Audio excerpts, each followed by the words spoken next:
তোমাদের কতগুলি চ্যাপ্টার পড়িয়ে দিয়েছি, সেগুলো সমস্ত প্রশ্ন উত্তর কী আসতে পারে পরীক্ষাতে সেগুলো আমি তোমাদের লিখে রেডি করে দিয়েছি। এখন তোমাদের অনেকে আমাকে কমেন্টস করে জানিয়েছো যে স্যার রাসায়নিক গণনা ক্লাস 10 যে চ্যাপ্টার রয়েছে রাসায়নিক গণনা, তো সেখান থেকে কী কী প্রশ্ন আসতে পারে তাটা সাজেস্টিভ করে আমাকে বলতে বলেছো, ঠিক আছে? তো আমি তোমাদের সেই চ্যাপ্টারটা থেকে কী কী প্রশ্ন আসতে পারে আমি সেটা তোমাদের আলোচনা করছি। আর তোমরা অবশ্যই সবাই ভালো থাকবে, সুন্দর মন নিয়ে চলাফেরা করবে, ভালো পড়াশোনা করবে, রেজাল্ট অবশ্যই ভালো করে করতে হবে। তো তোমাদের সবসময় তোমাদের যেটা আমি বলে থাকি, তোমরা অবশ্যই নিজেরা দেখো, সঙ্গে সঙ্গে বন্ধুরা যাতে হেল্প পায় সে চেষ্টাটা তোমরা অবশ্যই করবে, ঠিক আছে? তো সেই জন্য তোমরা অবশ্যই বন্ধুদের বলবে তারা যেন সবাই সাবস্ক্রাইব করে চ্যানেলটিকে নোটিফিকেশানটাকে অল করে দেয়, চ্যানেলটা সাবস্ক্রাইব করে নোটিফিকেশানটা অল করে দেয়, তারা কিন্তু সব কিছু জানতে পারবে, ঠিক আছে? তো এখন আমি যে বিষয়ে তোমাদের পড়াবো সেটা হচ্ছে রাসায়নিক গণনা। তো এই রাসায়নিক গণনা থেকে যে প্রশ্নগুলো আসতে পারে, ধরো তোমাকে একটা সমীকরণ দিয়ে দেবে, এই সমীকরণ থেকে কী কী জানা যায়, তো সমীকরণটা চেঞ্জ করে দিতে পারে, আবার এই সমীকরণটাও দিতে পারে। তো আমি একটা এক্সাম্পল নিয়েছি, এই সমীকরণটাও পরীক্ষাতে এসেছে, তো সেই এক্সাম্পল নিয়ে আমি তোমাদের আলোচনা করছি। দেখো এই সমীকরণ থেকে আমরা দু ধরনের জিনিস জানতে পারি, এক হচ্ছে গুণগত তথ্য আর হচ্ছে পরিমাণগত তথ্য। কি বললাম? গুণগত তথ্য আর পরিমাণগত তথ্য, ঠিক আছে? তো দু ধরনের তথ্য আমরা পাই এইখান থেকে, গুণগত তথ্য আর হচ্ছে কি পরিমাণগত তথ্য।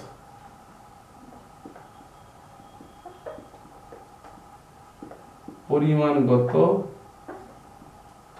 তথ্য, তো এই দু ধরনের তথ্য আমি তোমাদের পাই, তো সেই তথ্যগুলো আমি তোমাদের আলোচনা করব, ঠিক আছে? তা গুণগত তথ্য কি? গুণগত তথ্য মানে কি, এখানে বিক্রিয়ক পদার্থ কি আর বিক্রিয়িত পদার্থ কি তাদের নাম জানতে পারি, ঠিক আছে? তার গুণ মানে এখান থেকে এর গুণাবলী কি কি পেতে পারি। আর পরিমাণগত মানে এখান থেকে কি কি পরিমাপ করতে পারি, বুঝতে পেরেছো?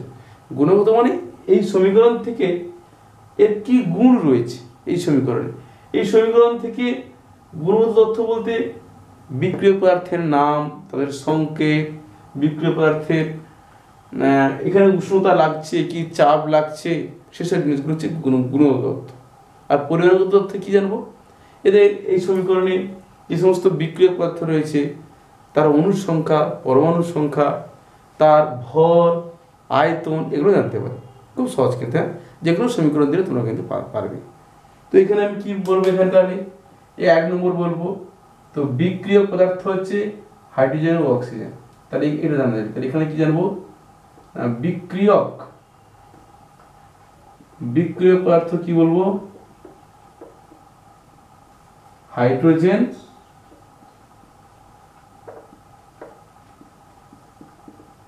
ও অক্সিজেন।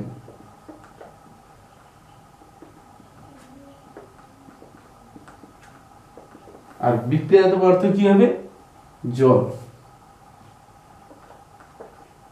বিক্রিয়াজাত পদার্থ কি হবে,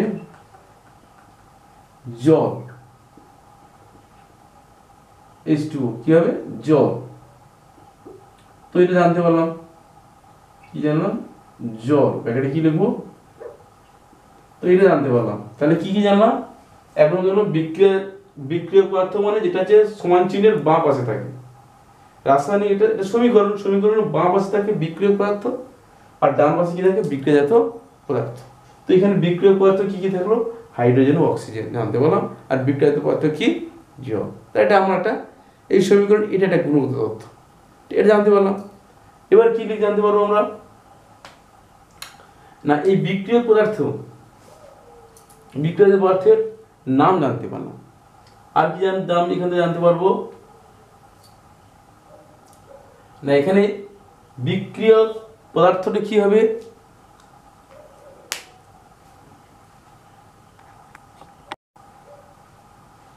তো এখানে বিক্রিয়াজাত পদার্থের, তাহলে বিক্রিয়ক পদার্থের চিহ্ন কি হবে, H2O2।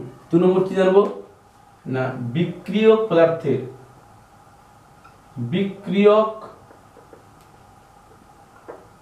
পদার্থের চিহ্ন কি হবে H2O2 এবং বিক্রিয়াজাত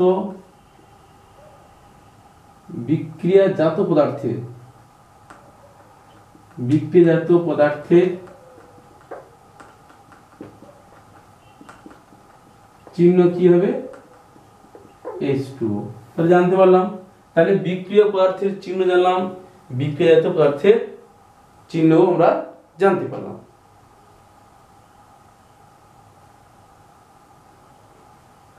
আর কি জানবো না, এখানে জানবো বিক্রিয়ক পদার্থ হচ্ছে কি মৌলিক পদার্থ আর বিক্রিয়াজাত পদার্থ যৌগিক পদার্থ। তাহলে কি দেবো 3 নম্বর কি জানবো না, বিক্রিয়ক পদার্থ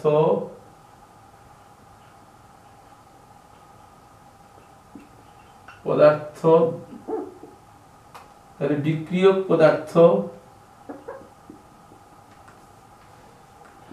H2 এবং O2 মৌলিক পদার্থ। কি পদার্থ? মৌলিক পদার্থ। এবং বিক্রিয়াজাত পদার্থ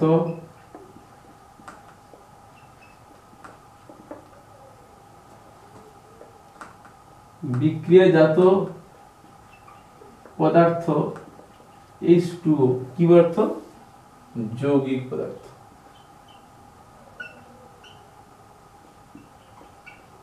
তাহলে আমি কি জানলাম, তাহলে গুণগত তথ্য কি জানলাম, তাহলে না যে বিক্রিয়ক পদার্থ বিক্রিয়াজাত পদার্থের নাম জানতে পারলাম, তাদের সংকেত জানতে পারলাম, তাদের বিক্রিয়ক পদার্থ বিক্রিয়াজাত পদার্থে কোনটা মৌলিক পদার্থ কোনটা যৌগিক পদার্থ সেটা আমরা এই সমীকরণ থেকে জানতে পারলাম। আরও অনেক সময় এই সমীকরণে এই সমান চিহ্নের উপরে যে ডেল্টা চিহ্ন থাকে তাহলে তাপ লাগবে, এসব জানা যায়। ঠিক আছে, পরিমাণগত তথ্য তাহলে আমি কি জানবো, কি জানতে পারছি, তাহলে বিক্রিয় পদার্থের অণুর সংখ্যা আর বিক্রিয়াজাত পদার্থের অণুর সংখ্যা জানতে পারছি। তাহলে এখানে বিক্রিয়াজাত পদার্থের এখন হচ্ছে যে এখানে বিক্রিয়ক পদার্থ হাইড্রোজেন 2 অণু ও অক্সিজেন 1 অণু। তাহলে এখানে কি লিখবো না, বিক্রিয়ক পদার্থ H2 কত, H2 হচ্ছে 1 অণু, H2 কত না H2 2 অণু, H2 2 অণু এবং O2 1 অণু বিক্রিয়া করে 2 অণু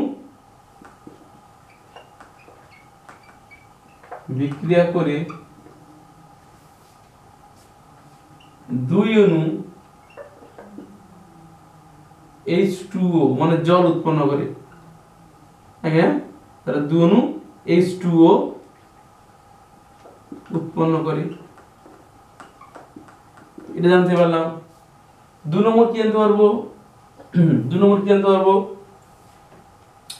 না, 2 মোল H2 1 মোল O2 2 মোল H2O উৎপন্ন করে, এটাও জানতে পারবো। কি বলবো না, 2 মোল H2 এবং 1 মোল, এটা 2 মোল, এটা 1 মোল, এটা 2 মোল, 1 মোল O2 বিক্রিয়া করে 2 মোল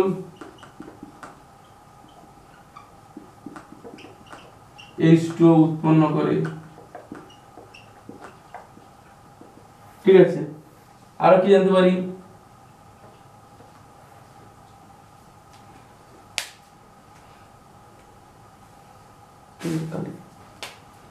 আর কি জানতে পারি না, এখানে হাইড্রোজেন অক্সিজেন ও জলের অনুপাত কত হবে, তাহলে এখানে মানে বিক্রিয়া H2 ও O2 এবং H2 এর ওজন অনুপাত কত, ওজন অনুপাত কত হবে, তাহলে 2:1:2 2:1:2 জানার কথা নাকি? হ্যাঁ, এখানে এছাড়া কি বলতে পারবো, এখানে কত অণু হাইড্রোজেন, কত অণু কত গ্রাম হাইড্রোজেন, কত গ্রাম অক্সিজেন বিক্রিয়া করে কত গ্রাম জল উৎপন্ন করছে সেটাও পেয়ে যাবো। কি করে? তাহলে 4 নম্বর কি লিখবো? তাহলে হাইড্রোজেনের পারমাণবিক গুরুত্ব কত? 1, তাহলে দুটো আছে, তাহলে 1 × 2 সমান কত? তাহলে 4 গ্রাম H2 ও অক্সিজেন কত আছে? 16 × 2 সমান কত? 16 দুনে 32 গ্রাম O2 এবং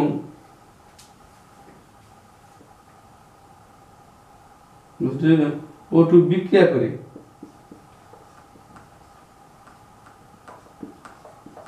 কত গ্রাম জল উৎপন্ন করছে? 2 হোল ইন্টু 1 × 2 প্লাস 16 × 2 সমান কত? 2 × 32 হাইড্রোজেন কত? 2 প্লাস অক্সিজেন 16 মানে 2 × 18 36 গ্রাম H2O উৎপন্ন করে। তাহলে ঠিক আছে, তাহলে এইভাবে একটা রাসায়নিক সমীকরণ থেকে আমরা কি কি জানতে পারি এইভাবে তোমাদের আসলে তোমরা লিখতে পারবে। ঠিক আছে, যদি তোমাদের এরকম একটা কোশ্চেন ধরে এলো, একটা কোশ্চেন এলো যে এখান থেকে তোমরা কি জানতে পারো, তো আমি হোমওয়ার্ক দেওয়া থাকলো, তোমরা করবে। কি দেওয়া থাকলো? হ্যাঁ, H2 প্লাস N2 সমান NH3 অ্যামোনিয়া।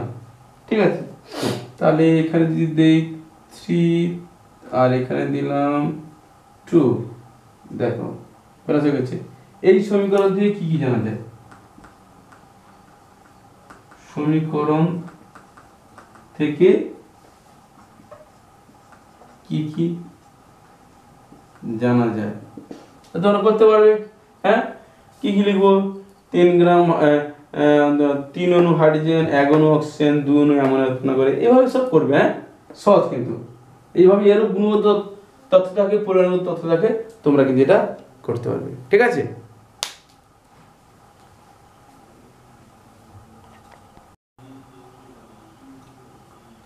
দেখো 1 মোল অক্সিজেন অণুতে অণুর সংখ্যা কত? 1 মোল অক্সিজেন বলতে 1 গ্রাম অণু, তাই না?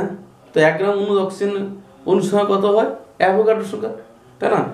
1 মোল অণু অক্সিজেনে যা অণু থাকবে, 1 মোল কার্বন ডাইঅক্সাইডে তাই অণু থাকবে, 1 মোল হাইড্রোজেনের তাই অণু থাকবে, 1 মোল জলীয় বাষ্পের তাই অণু থাকবে, 1 মোল ক্যালসিয়াম কার্বনেটের তাই অণু থাকবে। 1 মোল বললে সবসময় আমরা কি বলবো? অ্যাভোগাড্রোর সংখ্যা।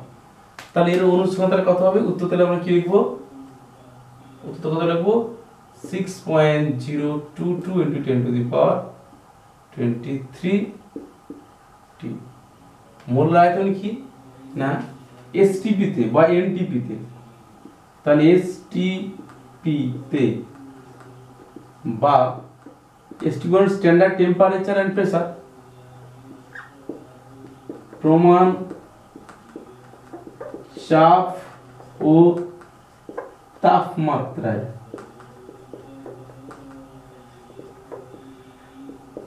তাহলে প্রমাণ চাপ ও তাপমাত্রায় 1 গ্রাম অণু, তাহলে 1 গ্রাম অণু 1 গ্রাম অণু 1 গ্রাম অণু মৌলিক বা যৌগিক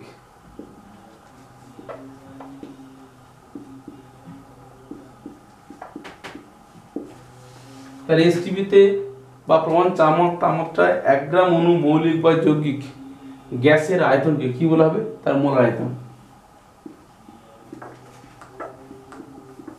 গ্যাসের আয়তনকে কি বলে?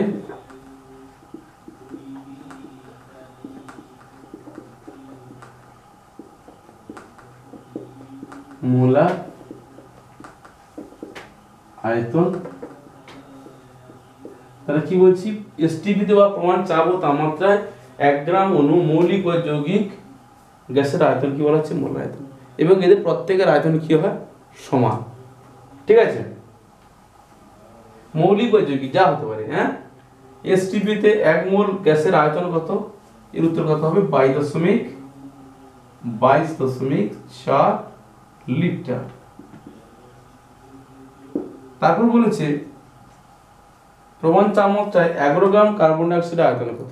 তো কার্বন ডাইঅক্সাইডের আণবিক গুরুত্ব কত, 44, এটা আমরা জানি, তবু করছি। দেখো কার্বন ডাইঅক্সাইড CO2 এর আণবিক গুরুত্ব কত, আণবিক গুরুত্ব বা আণবিক ভর কত,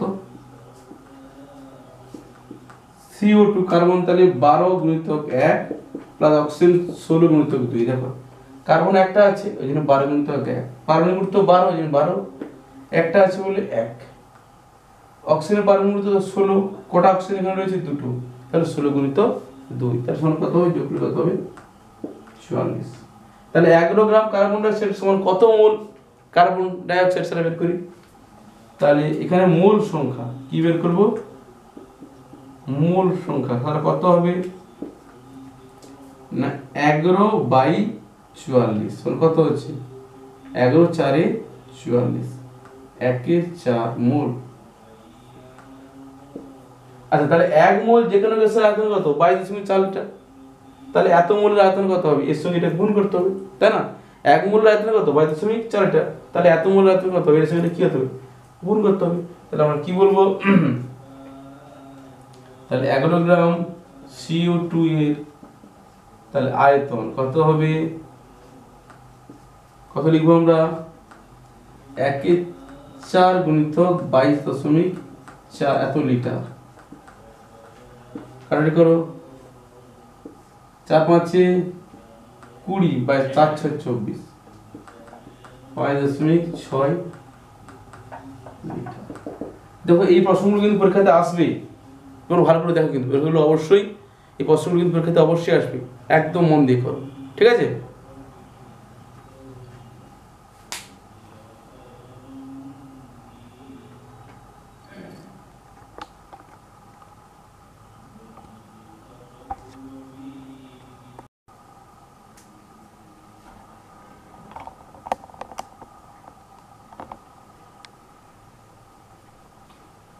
আচ্ছা দেখো বলছে এসটিপিতে এত লিটার SO2 এর অনুসংখ্যা কত। তাহলে আমি তাহলে এর মোল সংখ্যাটা বের করি, ঠিক আছে। তো 1 মোল যে কোনো গ্যাসের আয়তন কত, 22.4 লিটার, তাহলে 2.24 লিটার SO2, তাহলে মোল সংখ্যা বের করে দিই। আর 1 মোল যে কোনো গ্যাসের অনুসংখ্যা কত, অ্যাভোগাড্রো সংখ্যা, তো যেখানে যে মোলটা বেরোবে তাকে অ্যাভোগাড্রোর সংখ্যা দিয়ে গুণ করে দিলে অনুসংখ্যা বেরিয়ে যাবে, তাই না। তাহলে আমি কি বলবো, প্রথম লিখব হচ্ছে মোল সংখ্যা, তাহলে মোল সংখ্যা কত হবে, কত করব, 2.24 বাই 22.4, তাই না। তো দশমিক তুললে এখানে 100, এই দশমিক তুললে উপরে 10, তাহলে কাটো, তাহলে কত হবে, এটা কাটা, তাহলে 1/10 মোল। তাহলে এর অনুসংখ্যা কত হবে, তাহলে 1/10 মোল অণু সমান বলতে কত বুঝবো, তাহলে 1/10, 1 মোল মধ্যে অণু থাকে কত, অ্যাভোগাড্রো সংখ্যা 6.02 × 10⁻23, তাহলে এতটি, মানে এবার দেখো এখানে 10 এখানে 23, তাহলে একটা কমবে, তাহলে 6.022 × 10⁻22t। দেখো এখানে পাওয়ার 23, তো 10 এর পাওয়ার 23 আর এখানে 10, তাহলে একটা পাওয়ার কমবে, 1 কমবে, তাই না। এটা যদি উপরে 10⁻1 হবে, এটা উপরে 10⁻1 হবে, তাহলে 23 থেকে একটা বাদ দিলে কত হবে, 22।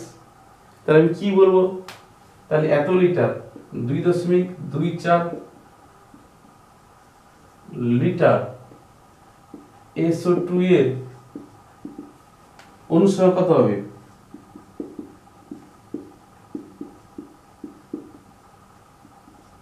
অনুসংখ্যা কত, না 6.022 ইন্টু 10^22 টি।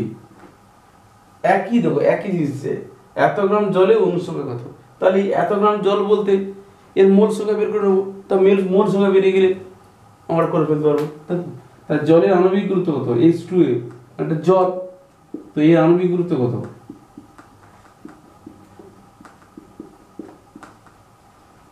আণবিক গুরুত্ব কত, কত 1 গুণিত হাইড্রোজেন পারমাণবিক গুরুত্ব 1, দুটো আছে বলে 2, প্লাস অক্সিজেন পারমাণবিক গুরুত্ব 16, একটা আছে বলে 1, তাহলে এটা 18। তাহলে এখানে মোল সংখ্যা কত,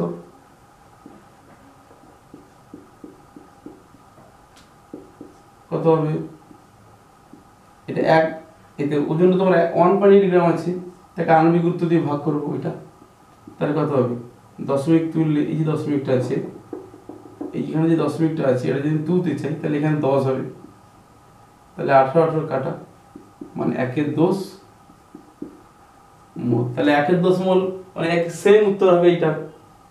তাহলে কি লিখবো আমরা, এখানে তো 1/10 মোল অণু সময় এত অণু, তাহলে এত এর অণু সংখ্যা কত, এইটা তো সেম একই উত্তর হবে। তাহলে লিখবো আমরা কি না 1/10 মোল, 1/10 মোল সমান কত, 1/10 ইন্টু 6.022 ইন্টু 10^23 সমান কত,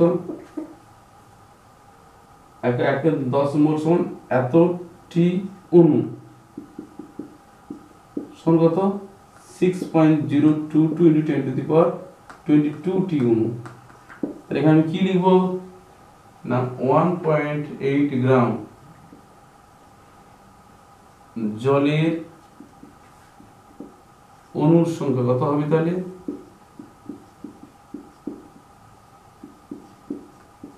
কত হবে এইটা 6.022 ইন্টু 10^22 টি।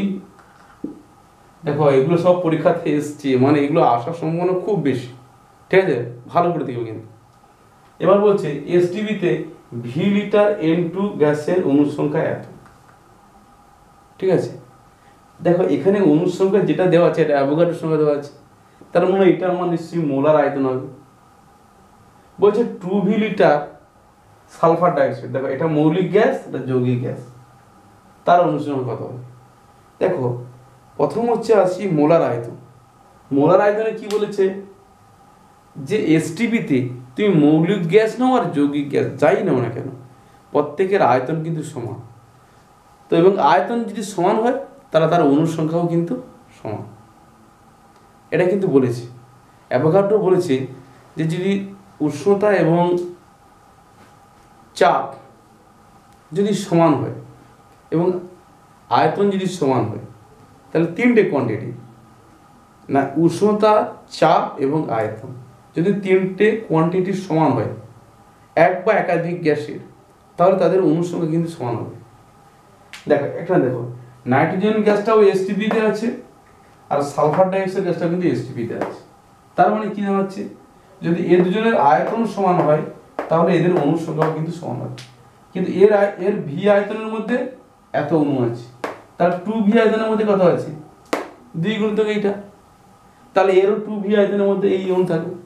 তাহলে আমি কি লিখবো, তার উত্তরে কি লিখবো,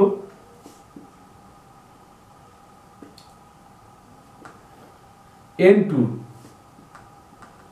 ইন্টু নাইট্রোজেন, নাইট্রোজেনের এসটিপি তে ভি আয়তনে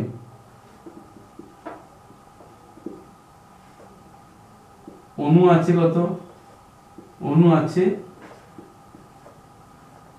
6.022 ইন্টু 10^23 টি। A2 এর এসটিপি তে কত অণু আছে, A2 এর এসটিপি তে ভি আয়তনে এত অণু আছে, তাহলে N2 এসটিপি একই এসটিপি তে 2V আয়তনে অণু কত আছে, এর ডবল হয়ে যাবে, মানে কত 2 ইন্টু 6.022 ইন্টু 10 টু দি পাওয়ার 23 টি। তাহলে দেখো এর N2 এসটিপিতে 2V আয়তনের মধ্যে এত অণু আছে, তাহলে সালফার ডাইঅক্সাইডেরও তাই অণু থাকবে। কেন? এটা তো অ্যাভোগাড্রো বলেছে যে যদি 2 বা ততোধিক যেমন খুশি গ্যাস হোক, মৌলিক যৌগিক যাই গ্যাস হোক, তাদের যদি আয়তন, চাপ এবং উষ্ণতা এই তিনটে কোয়ান্টিটি সমান হয়, তাদের সমান সংখ্যক অণু থাকবে। তার মানে আমি তাহলে কি বলবো, তাহলে শুধু কথাগুলো একটু ঘুরিয়ে বেঁচে দিয়েছে, আর কিছু না। মানে N2 গ্যাসটাও এসটিপিতে আছে আর SO2টাও কিন্তু এসটিপিতে আছে। তার মানে কি, এই দুটো গ্যাসের যদি আয়তন সমান হয় তাহলে অণু সংখ্যাও কিন্তু সমান হবে। তো এর N2 2V-তে কত অণু আছে এইটা, তাহলে SO2 এর 2V-তে কত অণু থাকবে এইটা। ঠিক আছে, তাহলে উত্তরটা আমি কি লিখবো তাহলে এখানে, না এসটিপিতে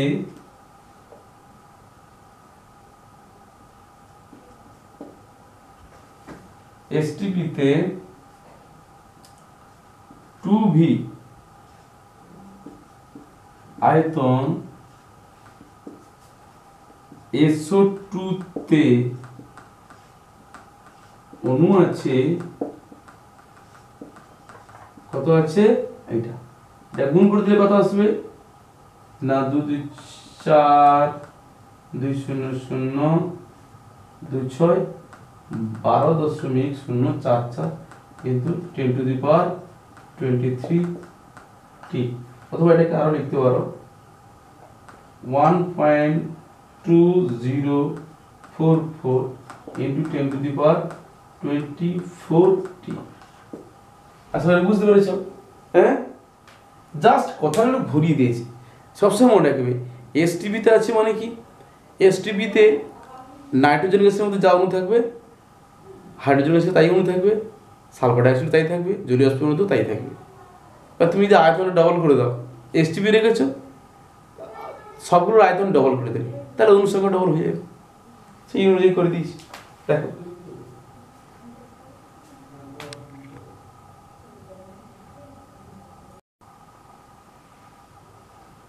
আচ্ছা, দেখো ওটা বলছি এনটিপিতে এসটিপিতে এন সংখ্যক নাইট্রোজেন অণু যদি আয়তন ভি হয়, তাহলে S2P-তে N/2 সংখ্যক CO2 আয়তন কত হবে?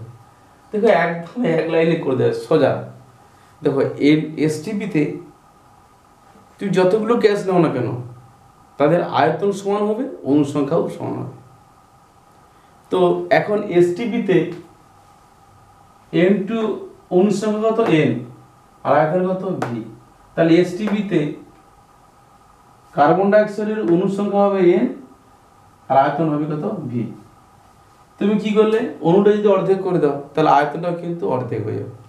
ঠিক আছে, বা তুমি আরেকটা ফর্মুলা লিখতে পারো, V1/V2 সমান N1/N2। এটা অ্যাভোগাড্রোর সূত্র। তো V সমান বলতে N না, তাহলে V1/V2 সমান N1/N2। তো V1 কত, V1 হচ্ছে কত, V1 কত V, V2 কত জানি না, N1 কত N, N2 কত N/2। তার মানে কি কাটছে, N কেটে যাচ্ছে, তাহলে কি দাঁড়াচ্ছে V/V2 সমান কত দাঁড়াচ্ছে 2। তাহলে V2 কত হবে, তাহলে V2 কত হবে V/2। একই সূত্রতে যেমন করেই করতে পারো। তাহলে আমি কি লিখবো না, STP-তে N/2 সংখ্যক CO2 এর আয়তন কত হবে V/2। সহজ কিন্তু। হ্যাঁ, দেখো কি STP-তে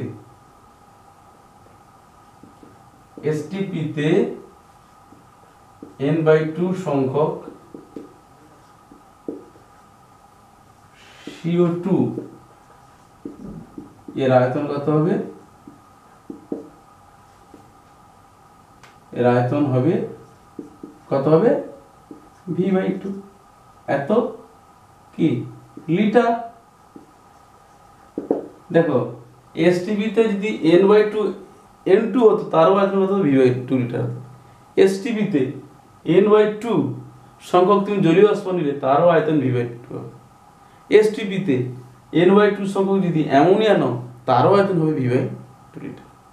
মানে তুমি যত দেখো আয়তন যদি মৌলিক যৌগিক যেমন খুশি গ্যাস মনে কেন তাদের আয়তন সমান হলে তাদের অনুসংখ্যাও কী হবে সমান হবে। আয়তন সমান হলে অনুসংখ্যাও সমান। আচ্ছা একটি গ্যাসের বাষ্প ঘনত্ব 32, তার আণবিক ওজন কত? সহজ, বাষ্প ঘনত্বকে 2 দিয়ে গুণ করে দেবো, মানে কত হবে আণবিক ওজন কত হবে? আণবিক ওজন সমান কত? 2 গুণিত বাষ্প ঘনত্ব। তাহলে এখানে উত্তর কত হবে? নির্ণীয় আণবিক ওজন কত হবে?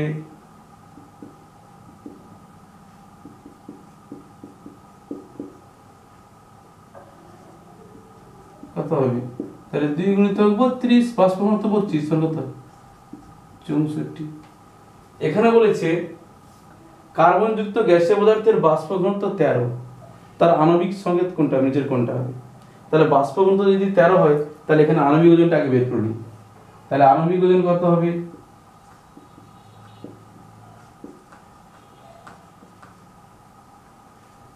আণবিক ওজন কত হবে?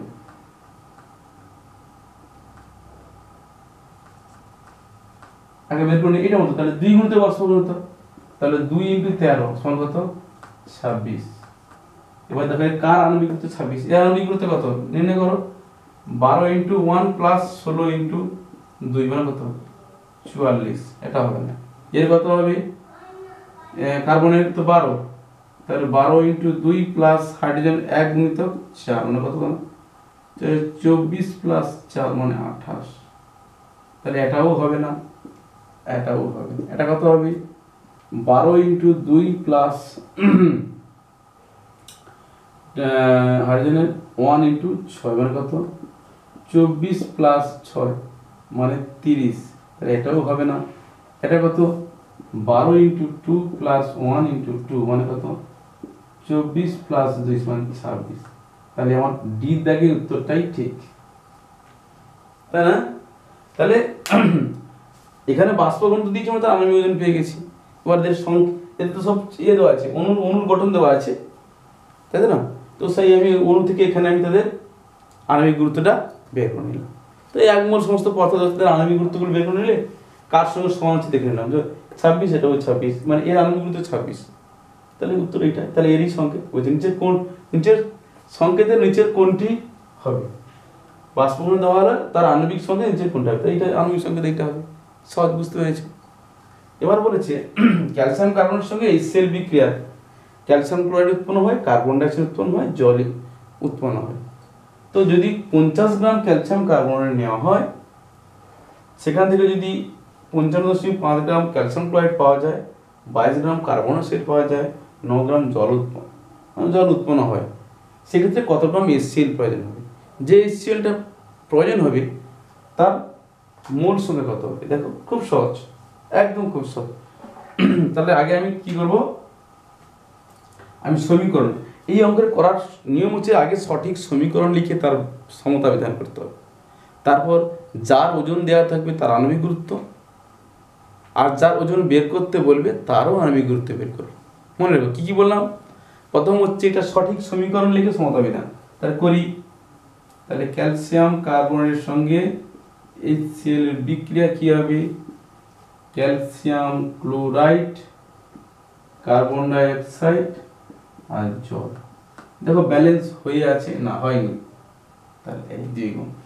তার নিয়ম হচ্ছে কি? এই অঙ্কের এই ওজন সংক্রান্ত অঙ্কের প্রথম নিয়ম হচ্ছে আগে সঠিক সমীকরণ লিখে তার সমতা বিধান। তাই আমি সঠিক সমীকরণ লিখলাম। এখানে বলে দিয়েছে ক্যালসিয়াম কার্বনের সঙ্গে HCl বিক্রিয়া, তাই ক্যালসিয়াম কার্বনের সঙ্গে HCl বিক্রিয়া করলাম, কি কি উৎপন্ন হলো লিখে দিলাম, দিয়ে তার সমতা বিধান আমি করে দিলাম। নেক্সট কাজ হচ্ছে কি? যার ওজন দেওয়া থাকবে তার আণবিক গুরুত্ব বের করতে হবে। কার কার ওজন দেওয়া আছে? 50 গ্রাম ক্যালসিয়াম কার্বনেট। তাহলে এর আগে আণবিক গুরুত্ব বের করি। তো ক্যালসিয়াম কার্বনের আণবিক গুরুত্ব কত? এটা আমরা জানি 100 হয়। কত হয়? 100 হয়। এটা আমাদের জানা কি করে? ক্যালসিয়াম 40 গুণিতক 1 আর কার্বনের 12 গুণিতক 1, অক্সিজেনের 16 পরমাণু গুণিতক 3, কত হবে তাহলে? যোগ করলে 100। আচ্ছা কার বের করতে বলছে কত গ্রাম HCl? তাহলে HCl আমাকে আণবিক বের করতে হবে। কি করে? এটা 2 হলো, হাইড্রোজেনের 1 গুণিতক 1 আর ক্লোরিনের 35.5, তাহলে কত হবে 2 গুণিতক 36.5 হলো। এই দুইটা এখানে এই 2 আছে বলে এটা 2 হলো। ক্যালসিয়াম ক্লোরাইড কত হবে 40 গুণিতক 1, এটা কত 35.5 গুণিতক 2, তার কত দাঁড়াচ্ছে 40 প্লাস 71 মানে 111, এর কত 44 জানি, এর কত 18 আমাদের জানা, এর আগে আমরা করেছি। এবারে বলেছে তোমার কিন্তু অঙ্কটাতে বলেছে ক্যালসিয়াম কার্বনেট কত 50 গ্রাম, তাহলে তুমি একে 2 দিয়ে ভাগ করে দাও, তাহলে এটা যদি 50 হয় এটা কত হবে 36.5, এটা কত হবে 55.5, এটা কত হবে 22, এটা কত হবে 9। দেখ এখানে কিন্তু বলে দিয়েছে, দেখো তোমাদের প্রত্যেককে 2 দেব, প্রত্যেককে 2 দেব। এখানে বলেছে 50 গ্রাম ক্যালসিয়াম কার্বনেট, তাহলে এটা যদি 50 করি কত গ্রাম ক্যালসিয়াম কার্বনেট 55.5, দেখো এটা কত গ্রাম কার্বন মনোক্সাইড 22, কত গ্রাম জল 9 গ্রাম বলে দিয়েছে। তো তাহলে এটা উৎপন্ন করতে কত গ্রাম HCl প্রয়োজন হচ্ছে 36 গ্রাম, তাহলে উত্তর আমি কি লিখবো, তাহলে উত্তর আমি কি লিখবো না 50 গ্রাম CO3 থেকে আনসার বাদ, অত কথা লিখবো না, লিখবো আমাদের এখানে কি লিখবো আমরা কি লিখবো আমরা এত গ্রাম HCl প্রয়োজন, 36.5 গ্রাম HCl প্রয়োজন, হাইড্রোজেন ক্লোরাইড বা হাইড্রোক্লোরিক অ্যাসিড প্রয়োজন, এত প্রয়োজন। আর এর মোল সংখ্যা কত, এর মোল তো একই, এই তো একই, এর আণবিক গুরুত্ব তো 36.5, এই দেখো 35.5 যোগ 1 36.5, HCl প্রয়োজন। এর মোল সংখ্যা কত, এর মোল সংখ্যা কত, এর মোল সংখ্যা কত হবে, সবসময় কি যে ওজনটা থাকবে তার আণবিক গুরুত্ব দিয়ে ভাগ করতে হবে, এই সেল আণবিক গুরুত্ব তো 36, তাহলে 36 দিয়ে ভাগ করো 1, তাহলে হয়ে গেল একটা অঙ্ক। তাহলে এই ওজন সংক্রান্ত অঙ্কের আমি কি বললাম নিয়মটা ভালো করে শুনে নাও। যার প্রথম হচ্ছে সঠিক সমীকরণ লিখে সমতা বিধান, আমি সমীকরণ লিখেছি তার সমতা বিধান করেছি, তারপর কি হয়েছে এই এখানে ধর 2 লিখে সমতা বিধান করে দিচ্ছি, মানে এ পাশের অণুর সংখ্যা পরমাণুর সংখ্যা, এ পাশে অণুর সংখ্যা পরমাণুর সংখ্যা সমান হতে হবে, এটা তোমার সমতা বিধান জানো করা হলো। 2 নম্বর নিয়ম হচ্ছে কি যার যার ওজন দেওয়া থাকবে তার তার আণবিক গুরুত্ব বের করতে হবে, দেখো আমি তাই বের করে দিয়েছি। 3 নম্বর কি যার ওজন বের করতে বলবে তারও আণবিক গুরুত্ব তোমাকে কিন্তু বের করতে হবে, দেখো কত গ্রাম HCl প্রয়োজন, তাই HCl এর আণবিক গুরুত্ব লিখেছি। তারপর কি করবো ঐকিক নিয়মে অঙ্কটা করবো, তো ঐকিক নিয়ম এখানে না করে এমনি করে হয়ে যাচ্ছে, তারপর আমি সঠিকভাবে সমাধান মানে একদম করে ফেলেছি। হ্যাঁ ঠিক আছে, তাহলে বুঝতে পেরেছো সবাই তোমরা।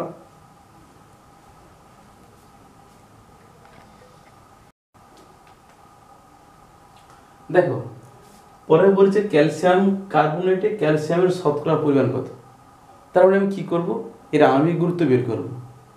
তো আণবিক গুরুত্বের মধ্যে তার আণবিক ভরটা পেলাম, ওই আণবিক ভরের মধ্যে কি পরিমাণ ক্যালসিয়াম আছে সেটা বের করব। তারপরে লিখবো এতর মধ্যে আছে এত, তাহলে 100-র মধ্যে আছে কত, তো শতকরা পরিমাণ। নিয়মটা কি তাহলে ক্যালসিয়াম কার্বনেটে আমি কি বের করবো আগে আণবিক গুরুত্ব, সেখান থেকে কি বলবো তার মধ্যে কত ক্যালসিয়াম আছে সেটা দেখবো, তাহলে বলবো যে এতর মধ্যে আছে এত, 100-র মধ্যে আছে কত, ও হয়ে যাবে। দেখো তাহলে ক্যালসিয়াম কার্বনেটে আগে আণবিক গুরুত্ব বের করি, তাহলে CaCO3 এর আণবিক গুরুত্ব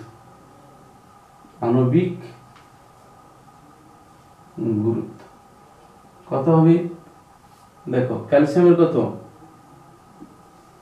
40 গুণিতক 1, কার্বনের 12 গুণিতক 1, অক্সিজেনের 16 গুণিতক 3, যোগ করলে কত হবে 100, তাহলে 100-র মধ্যে ক্যালসিয়াম কত আছে 40, তাহলে শতকরা 40%। আমার তো শতকরা মানে কি 100-র মধ্যে কত আছে, তাহলে ক্যালসিয়াম কার্বনেটের আণবিক গুরুত্ব তো 100, তাহলে 100-র মধ্যে ক্যালসিয়াম কত 40, তাহলে ক্যালসিয়াম কার্বনেটে ক্যালসিয়ামের পরিমাণ 40% নাকি, তাহলে লিখব কি ক্যালসিয়াম কার্বনেটে ক্যালসিয়ামের পরিমাণ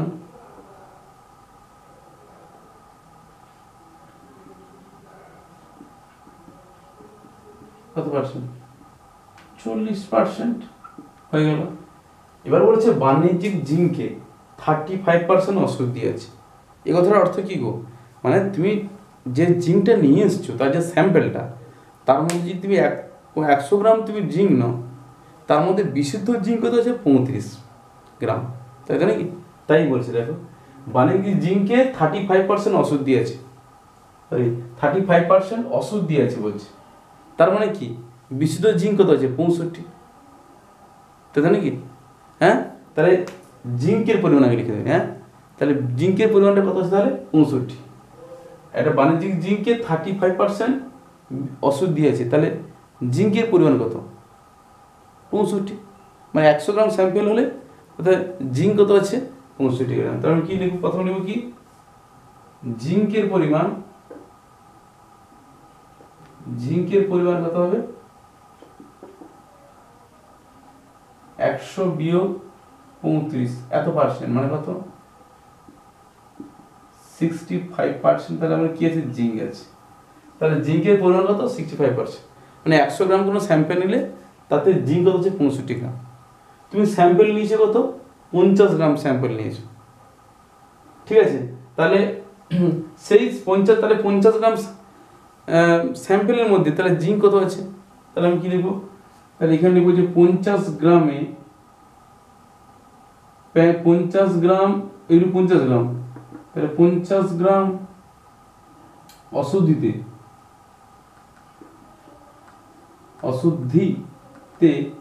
জিঙ্ক আছে কত? কত হয় বলো না? 50 ইন্টু 65/100। দেখো 65% মানে কি? 65/100 দিয়ে দিলাম, তাহলে 50 2 100, তাহলে 65/2 গ্রাম। ছাড়ো এটা আমার, তাহলে 50 গ্রাম যদি আমার স্যাম্পেল নিয়ে তার মধ্যে জিঙ্ক তাহলে কত আছে? 65/2, মানে 50 গ্রাম স্যাম্পেলের মধ্যে কিন্তু 50 গ্রাম পুরো জিঙ্ক নেই, তাই না? কিছু অশুদ্ধি আছে না, ওই জন্য কত হবে? এটাকে করলে কিন্তু 32.5 হবে, তাই না? 32 পাওয়া যাবে, তাই না? তার মানে আমি অ্যাকচুয়ালি স্যাম্পেলটা 50 গ্রাম, তার মধ্যে জিঙ্ক কত আছে? 32.5 গ্রাম, এটাকে ভাগ করলে আসে, তাই না? তো এখন এর অঙ্কের নিয়মটা হচ্ছে কি বলেছি? সঠিক সমীকরণ লিখে সমতা বিধান। ঠিক আছে, তাহলে সঠিক সমীকরণ লিখি, তার সমতা বিধান করি। সমীকরণটা কি হবে? জিঙ্কের সঙ্গে H2SO4 বিক্রিয়া, H2SO4 বিক্রিয়া কি উৎপন্ন হবে? Zinc sulphate ZnSO4 plus H2। অঙ্কের নিয়ম কি বলেছে? যার ওজন দেওয়া থাকবে তার আণবিক গুরুত্ব। তো জিঙ্কের আণবিক গুরুত্ব তো তোমরা জানি কত? 65। কত? 65 তোমাদের অঙ্ক দেওয়া থাকে, ঠিক আছে? তাহলে এটা কত লিখবো? 65। তারপর বলেছে কত কি পরিমাণ হাইড্রোজেন উৎপন্ন হবে, তাহলে হাইড্রোজেন আণবিক গুরুত্ব বের করতে হবে। আচ্ছা, ব্যালেন্স হয়ে আছে, দেখো ব্যালেন্স হয়ে আছে। এর আণবিক গুরুত্ব কত হবে? 1 × 2 মানে 2। তাহলে আমার এই অঙ্কের নিয়ম হচ্ছে প্রথম সঠিক সমীকরণ লিখে সমতা বিধান। সমীকরণ লিখেছি, সমতা বিধান হয়ে আছে অটোমেটিক। তারপর যার ওজন দেওয়া হবে তার আণবিক গুরুত্ব, তাহলে 50 গ্রাম জিঙ্ক দেওয়া ছিল, জিঙ্কের আণবিক গুরুত্ব। কার ওজন বের করতে বলেছে? যে 50 গ্রাম জিঙ্ক লঘু HCl এর সঙ্গে বিক্রিয়া করে কি পরিমাণ হাইড্রোজেন উৎপন্ন করে, তারপর হাইড্রোজেন আণবিক গুরুত্ব বের করতে হবে। কেন? হাইড্রোজেনের ওজন জানতে চেয়েছে, তাই হাইড্রোজেন ওজন আণবিক গুরুত্ব বের করেছি। তাহলে এবার কি করবো? ওই নিয়মে, তাহলে 65 গ্রাম থেকে পাওয়া যায় এত গ্রাম হাইড্রোজেন, তাহলে এত থেকে কত গ্রাম হাইড্রোজেন পাওয়া যায়, তাহলে কি লিখবো? ওই তারপর নিয়ম হচ্ছে ওই কি নিয়মে অঙ্ক করতে হবে। প্রথম হচ্ছে অঙ্কর, এটা খুব মনে রাখবে তোমরা। ফার্স্ট নিয়ম হচ্ছে সঠিক সমীকরণ লিখে সমতা বিধান। 2 নম্বর হচ্ছে কি না, যার ওজন দেওয়া থাকবে তার আণবিক গুরুত্ব বের করবো, যার ওজন বের করতে বলবে তার আণবিক গুরুত্ব বের করবো। 3 নম্বর হচ্ছে কি ঐকিক নিয়মে অঙ্কটা করবো। তাহলে আমাদের সবগুলো স্টেপ হয়ে গেছে। এবার ঐকিক নিয়ম, তাহলে এত গ্রাম উৎপন্ন করে এত গ্রাম হাইড্রোজেন, তাহলে 65 গ্রাম জিঙ্ক উৎপন্ন করে 2 গ্রাম হাইড্রোজেন, তাহলে 65/2 গ্রাম জিঙ্ক উৎপন্ন করে কত? 2/65 গুণিত এটা কত হবে? 65/2, সব কেটে কত? 1, তাহলে 1 গ্রাম হাইড্রোজেন উৎপন্ন হবে। তাহলে আমি 50 গ্রাম যদি স্যাম্পল নিই তাহলে কত গ্রাম হাইড্রোজেন উৎপন্ন হবে? 1 গ্রাম। এটাই আমাদের উত্তর। তাহলে কি বলবো না 50 গ্রাম জিঙ্ক থেকে 50 গ্রাম জিঙ্ক থেকে 1 গ্রাম হাইড্রোজেন উৎপন্ন, কত গ্রাম উৎপন্ন হবে? 1 গ্রাম H2 উৎপন্ন হবে। বুঝতে পারলে? খুব সহজ। হ্যাঁ, পরে একটা অঙ্ক বলেছে এত গ্রাম পটাশিয়াম ক্লোরাইড NTP তে কত লিটার অক্সিজেন উৎপন্ন করবে। তাহলে সঠিক সমীকরণ লিখে সমাধান বিধান। পটাশিয়াম ক্লোরাইড কি উত্তপ্ত করলে কি ভাবে উৎপন্ন হয়? KCl উৎপন্ন করলে কি উৎপন্ন হবে? পটাশিয়াম ক্লোরাইড আর অক্সিজেন। ব্যালেন্স করে এখানে 2, এখানে 2, এখানে 3, দেখো হয়ে গেছে। নিয়ম হচ্ছে সঠিক সমীকরণ লিখে সমতা বিধান। তারপরে কি বলেছে?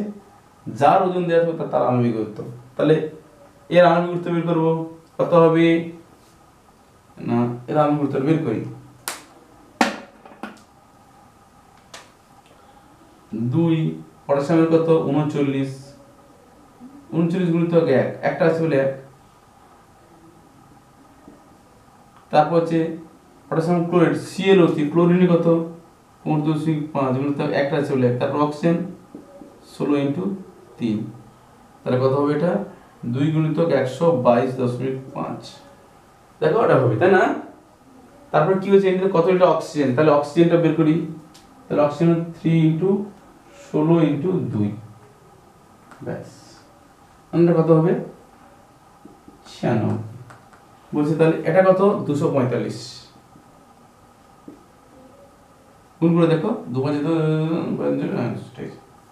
তো এত গ্রাম থেকে কত গ্রাম হচ্ছে, তাই এটাই দেওয়া আছে 245 গ্রামই দেওয়া আছে। দেখো তার 245 গ্রাম কত গ্রাম অক্সিজেন উৎপন্ন করে 96 গ্রাম। তাহলে এই 96 গ্রাম তো উৎপন্ন করেছি, তো এইটা সমান কত মোল অক্সিজেন একবার করি।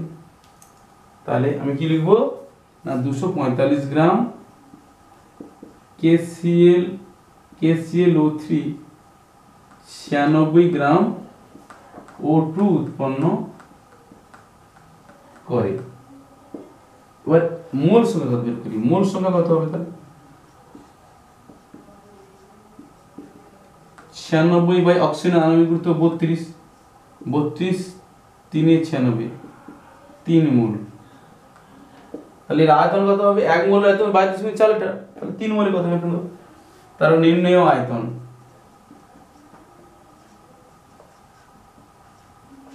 কত হবে 3 গুণিতক 22.4 এত লিটার, মানে কত দাঁড়াবে তাহলে 3 4 12 2 হাতের 1 3 2 6 7 3 2 6 এত লিটার। গুণটা ঠিক আছে না? দেখে নাও 3 4 12 2 হাতের 1 3 2 6 7 হয়ে গেল। তাহলে 245 গ্রাম পটাশিয়াম ক্লোরাইড থেকে NTP তে কত লিটার অক্সিজেন উৎপন্ন হবে? এত লিটার। কি করলাম? প্রথম সঠিক সমীকরণ লিখলাম, সমতা বিধান করলাম, যার ওজন দেওয়া আছে তার আণবিক গুরুত্ব বের করলাম, যার আয়তন বের করতে বলবে তারও আণবিক গুরুত্ব বের করেছি। এবার দেখলাম যে এর আণবিক গুরুত্বটা কিন্তু যা ওজনটাও তাই দেওয়া আছে, তার মানে এটাই 245 গ্রাম থেকে তাহলে এটাই অক্সিজেন উৎপন্ন হবে। ঠিক আছে, এবার মোল সংখ্যা কত? এত মুক্ত অক্সিজেন উৎপন্ন হলো, এর মোল সংখ্যা কত? কি করবো? অক্সিজেন আণবিক গুরুত্ব দিয়ে ভাগ করে দেবো। অক্সিজেন আণবিক গুরুত্ব কত? 32 দিয়ে ভাগ করে দিয়েছি 3 মোল। 1 মোল যেখানে কত STP তে আয়তন কত 22.4 লিটার, তার 3 মোল হয়ে যাবে ওখানে। তাই গুণ করে দেবো, এটা NTP তে বলছি, NTP যা STP তা, তাই না? তাহলে রাসায়নিক গণনা থেকে যে যে প্রশ্নগুলো আসবে সব আমি তোমাদের আলোচনা করে দিলাম। পরীক্ষাতে ভালো করে করো, তোমরা এর মধ্যে থেকেই পেয়ে যাবে। একটু আধটু ঘুরিয়ে এদিক ওদিক আসবে, সেটা তোমরা করে ফেলতে পারবে। আমার প্রসেস জানো, এর বাইরে কোনো আসবে না। তোমরা ভালো করে মন দিয়ে করো, অবশ্যই পরীক্ষা তোমরা কমন পেয়ে যাবে। এবং তোমরা অবশ্যই বন্ধুদেরকে শেয়ার করে দাও যাতে তারাও পেয়ে যায়, এবং প্রত্যেককে বলবে তারা যেন নোটিফিকেশানটাকে অল করে দেয়। ঠিক আছে, চ্যানেলটিকে সাবস্ক্রাইব করে ইজি সায়েন্স সলিউশন এই যে চ্যানেলটা আছে একে সাবস্ক্রাইব করে নোটিফিকেশানটাকে অল করে দেয়, তাহলে কিন্তু তারা প্রত্যেকে পেয়ে যাবে। কি কি লেখা শিখিয়েছে? Easy science solution, EASY